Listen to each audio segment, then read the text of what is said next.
Right. Hello, everybody, and welcome to the War Room. This one is for the UFC 265 main event, the interim heavyweight title between Derrick Lewis and Ciryl Gane. Okay. I'm going to have to get my drink on the table for this one. Okay, where do we start? So, first of all, Derrick Lewis has been in the UFC a long time. You know, his record is 25-7, but he's been in the UFC for, I mean, let's have a quick look. I should have checked this before we started. I mean, Ciryl Gane is 9 fights into his pro career. I think he had 3 fights before the UFC. 3 fights before he stepped into the UFC. Front choke, TKO in the second round. Front choke in the first round, TKO in the second round, and then uppercut to ground and pound in the first round. And then he stepped into the UFC, submitting Rafael Pessoa with an arm triangle and then Dontel Mays with a heel hook after completely lighting him up for the whole 15 minutes. And then, you know, at 15 seconds left, dropped back and finished a heel hook, which amazingly is exactly what he told me he might do like a couple of days before when he was in the workout room. I said, so what we're going to see out of you this time? A heel hook? And he was like, yeah, maybe. Little did I know that he'd been working on that for the last 30 seconds of each round, and he just went for it against Dontel Mays and got the finish. So anyway, the reason I bring that up is because it brings in an interesting conversation with Derrick Lewis, because what you find a lot of the time with Derrick Lewis. So first of all, let's talk about his takedown defense. It's surprisingly very, very good as long as people are trying to wrestle him, as long as people are trying to shoot for his lower legs or, pick up a leg or catch a kick. If he's on one foot bouncing around the octagon, he looks like a cat. It's quite amazing. If you grab him with his upper body, it looks like his legs stop working, and people seem to be able to just like off balance him quite easily. So there are 2 clear sides to Derrick Lewis's takedown defense. If I'm attacking Derrick Lewis, I'm going for upper body clinch as opposed to lower body. But then even if people are able to take him down and get in top position, his ability to kind of muscle and scramble out of positions, oftentimes giving his back. I mean, how many times have we seen Derrick Lewis? I can tell you exactly. We've seen him against Gonzaga when he scrambled back to his feet. We've seen him against Roy Nelson scrambling back to his feet. He had Marcin Tybura in mount and stood up, gave his back in the process, pulls a heel out of, one of the hooks out and then shakes him off.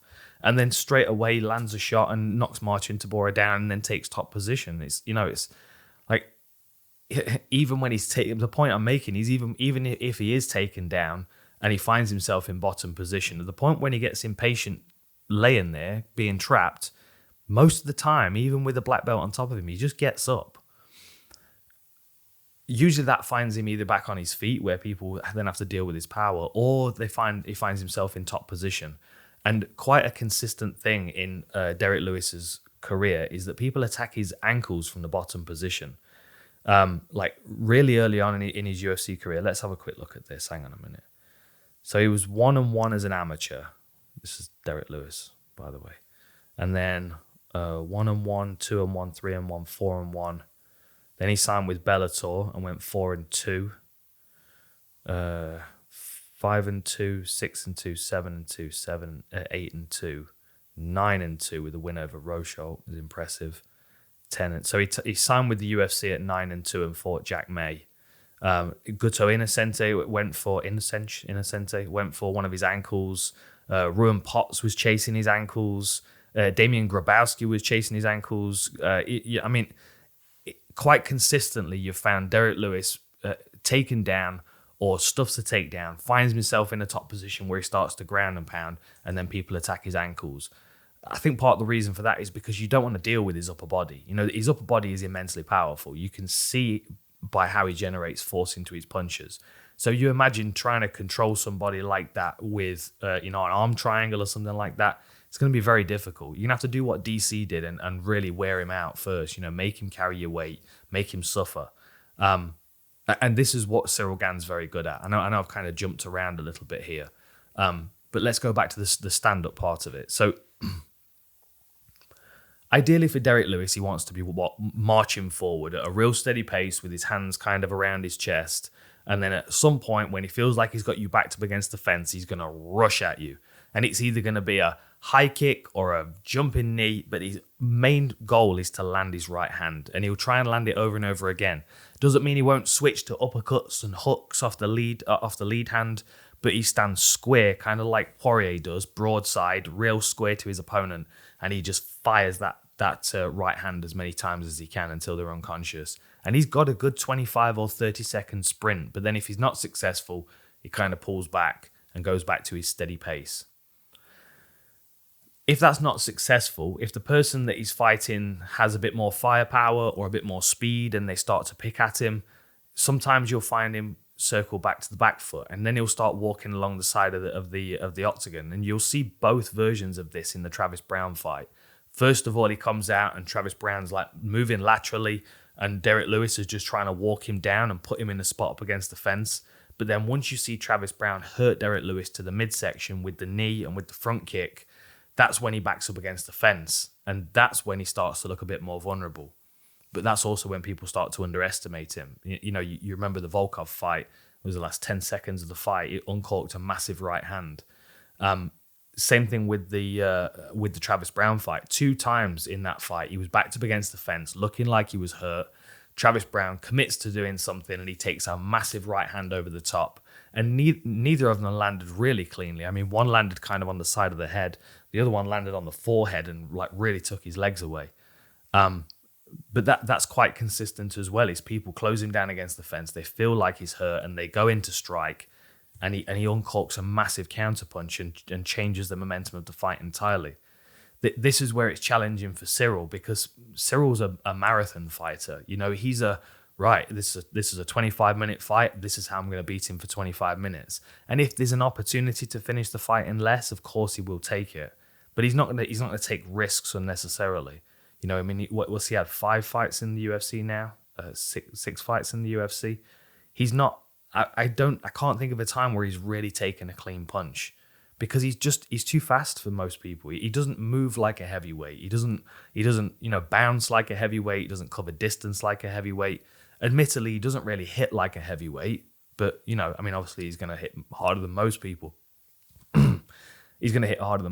But if you compare it to Derrick Lewis or, obviously Francis Ngannou is the other one. I mean, the Rosenstruck, the amount of power that these guys generate by comparison, it makes Ciryl look much more like a points fighter, which is not a bad thing. It requires him to be a technically higher level of martial artist, which absolutely he is. I mean, you can't argue with that.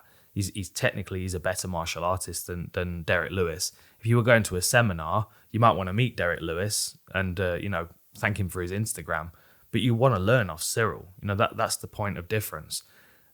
This is where the challenge falls on the technician, because you have to deal with this like raw power that Derrick Lewis brings to the table, and it's not like that's all he's got. It's like it's not just raw power. It's raw power with a refinement in road testing, shall we say. You can tell Derrick Lewis has cleaned a few clocks in the gym. You can tell he's put a few people face down on the pavement before. You can find that video of him sparking that boxer out that came in the gym throwing his weight around. Like you know that right hand is proven by testing it. I would imagine he was a quiet kid that was overweight. I'd imagine he got picked on. You can picture these moments where he's not a trouble causer. I'm not saying that by any means, but you can imagine there's been moments in Derrick Lewis's life where someone's been a bit mouthy, and he's tested that right hand and reassured himself of that power. But with that comes a refinement of the instinct of how to throw it, how to land it, when to throw it, where to land it. Reading people's body language and recognizing when they're moving towards you, recognizing, the range and the distance. There's no doubt that the right hand that he lands, even though it lands in a kind of a clumsy looking way sometimes, it will land far more often than not because of how many times he's thrown it, how often he relies on it. And this is the other point of difference in this fight, which this is where I find it most interesting. Derrick Lewis is not thinking about judges. He's not thinking about scorecards. He's not thinking about winning by decision or anything like that. He has one goal in mind, and that is to knock you out as quickly as possible. It doesn't need to look pretty. It doesn't need to be fancy. He's not trying to prove anything. He's literally he's literally not trying to prove anything. Even if he finds himself in a world title fight against Ngannou next, he's not there to prove that he's the best heavyweight in the world. He's there to prove he can knock out the person in front of him. It's as simple as that. And there's a beauty in that simplicity. Because then when he gets in there, he's not thinking about flying knees and heel hooks. I'm not saying he won't throw a flying knee, but again, you watch all of these techniques.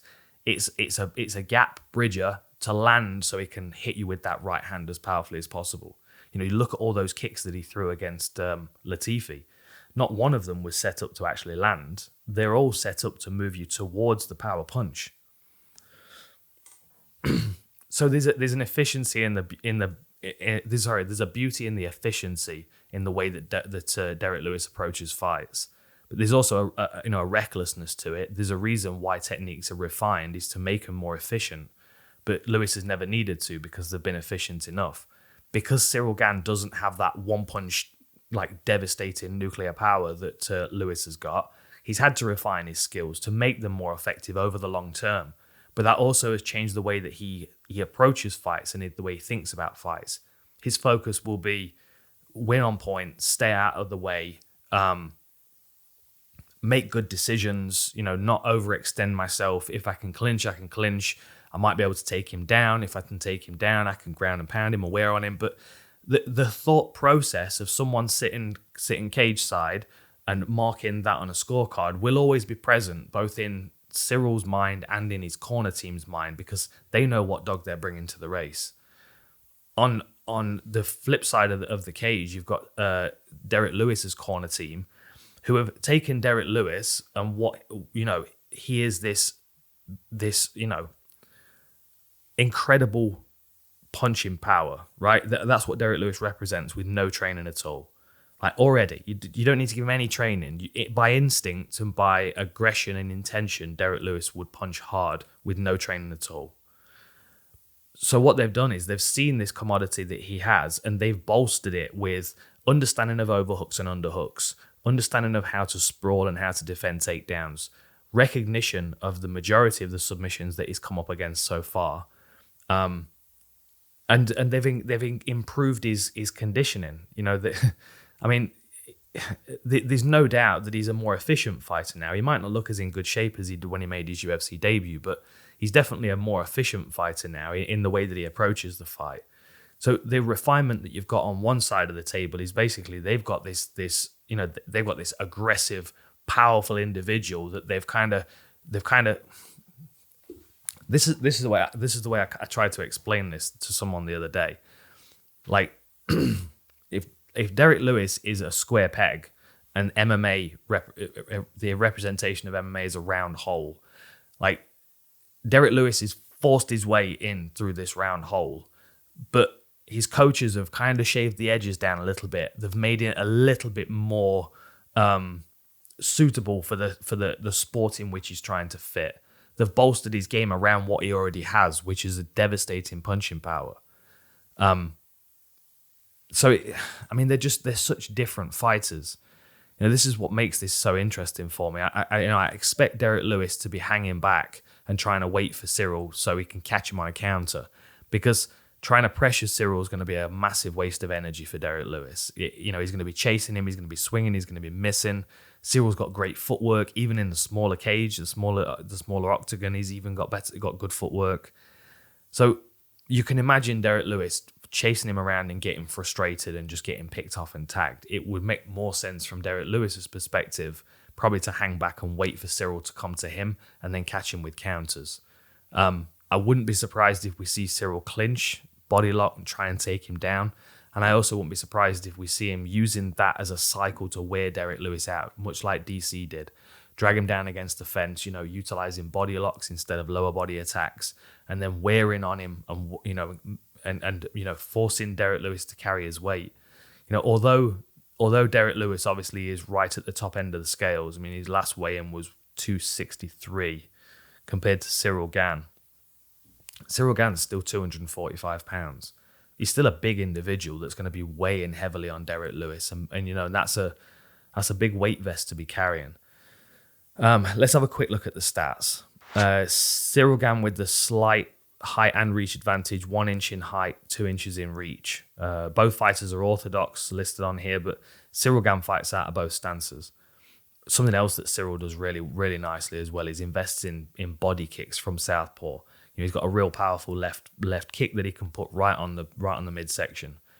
I've talked about it in the co-main event with Aldo and Munoz. You've got to think that long-term investment is, well, this is a point I should have picked up earlier. When I was talking about Derrick Lewis and his sole intention when he comes into a fight is to land that right hand, he knows he only needs to land that once, so he doesn't worry too much about what else he has in his game. Like I said, everything's supplementary to that. You won't see him really throwing low kicks. You won't see him throwing body shots because he knows he doesn't need to. He needs to land one clean shot to the head. On the flip side, because Ciryl Gane is a marathon fighter, he's how do I beat this person over 25 minutes or less if the opportunity's there, but let's not push it. We've seen that in his last couple of fights. He's quite happy to hang back and tag and be the faster, be the more athletic fighter, be a better technician, and also invest in things long term. Like if he's orthodox, we're going to see him jab into the midsection with his front and his back foot. We're going to see him invested in that low kick. But then if he switches to southpaw, he's going to be hammering that body kick into Derrick Lewis's midsection. And then he uses.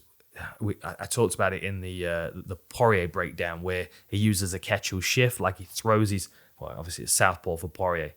So he throws his left hand, then steps through to orthodox, and then throws a power right. Ciryl does it, but he kind of does what Izzy does. He throws his left as if he's going to throw it as a punch, and then he drags his hip as if it's going to follow with a kick, and usually steps through to the other side. And it's a really nice technique to use to get people backing up, especially if you've hurt their body. So there are a few nice tricks that Ciryl uses that he can push Derrick Lewis back up against the fence with, but he's got to be invested in volume. He's got to be invested in a variety of targets. Average of 2.59 strikes landed per minute for Derrick Lewis, and it's 5.13 for Gane. Higher striking accuracy by 4%, better striking defense considerably, 63 for Ciryl Gane, 44 for Derrick Lewis. Slightly higher takedowns. This one thing I will say as well is Derrick Lewis does take people down sometimes, especially if he's getting frustrated and he feels like it'd be easier to hold them down and hit them with his power punches. I would be surprised if he invests in that game plan against Ciryl Gane, because Derrick Lewis is going to recognize that Ciryl he's very well conditioned and he's going to be difficult to keep up with if it becomes a wrestling exchange. But I do think Lewis will be able to defend the majority of Gane's submissions if they do end up on the floor. Be it out of basic awareness and strength or being able to punch his way through stuff. There's been a few times we've seen him stop people with ground and pound from top position when they're trying to reach for an ankle, when they're trying to set up an ankle lock. I think Ciryl needs to be very careful when he's on the floor that he's not off his back and he's happy to fight from that position. He's got a higher submission output, but at the same time, there are only certain submissions that you really want to be investing in with Derrick Lewis. You don't want to be fighting off your back. You don't want to be trying to triangle him or armbar him. You're just going to burn energy doing that. Okay, when it comes to takedown defense, so Cyryl's got a takedown accuracy of 21%, which doesn't sound particularly high, but again, the persistence is the weapon, much like in the co-main event with Pedro Munoz. Takedown defense for Ciryl is 100%, so this reinforces the theory that Derrick Lewis probably won't waste his time trying to get Ciryl to the floor. One other thing that comes to mind as well, if you remember the finish of the Pessoa fight was actually Rafael Pessoa investing in his own takedown and Ciryl reversing it in the process. So I think both of these guys are going to be quite wary of each other on the ground. But I do think Ciryl might use it as a method to tire Derrick Lewis out, especially if he's been clipped with one of those power shots. Submission average for Derrick Lewis is 0, as you would imagine. But a lot of his stoppages come from ground and pound. A lot of his stoppages come from that right hand just punching someone's head into the canvas. And that's either from knocking them down and following them to the ground, or them trying to take him down and him either defending it and finding himself in top position, or him getting taken down and then reversing the position, finding himself in top position and finishing them. I mean, you know what Derrick Lewis has come to do. He's going to try and end the fight as quickly and as violently as possible, because that's all he's there for. It makes his game very efficient and very predictable, but nonetheless very dangerous. Ciryl Gane is the technician, the athlete that has got to come in with a smart game plan and a focus that lasts the full 25 minutes. Because at any point, if he starts to underestimate Derrick Lewis, even if Lewis is curled up against the fence holding his stomach because you've hit him with a good body shot, you can't underestimate him. Even if he's just scrambling back to his feet and he's backing up, you can't underestimate him. He needs a whiff of a chin and you'll go down. That's the fun part of this fight is watching Ciryl Gane technically manage this force of nature that he's got in front of him. And then the anticipation of what comes next, because this is the interim. So we might get former teammates fighting or former opponents that had a real stinker of a last fight. So if we get Lewis against Ngannou too, someone's got to get knocked out in the first round just to make up for the last one. But either way, it's an interesting fight. And make sure you check out the co-main event War Room as well. All right, catch you next time.